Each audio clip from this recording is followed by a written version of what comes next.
अस्सलाम वालेकुम friends, welcome to my YouTube channel. ये देखें यार, अभी मैं ऊपर आया हूँ, देखा ये चेक कर रहे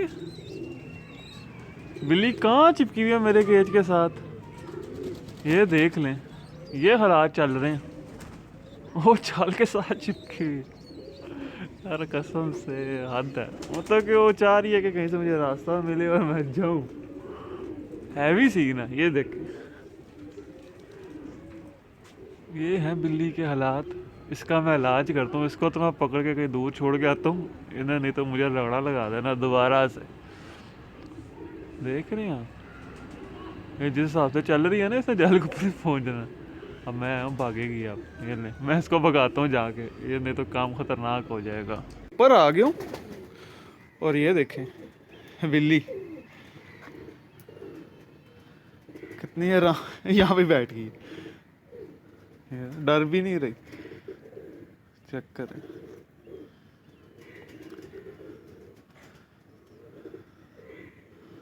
ओ देखें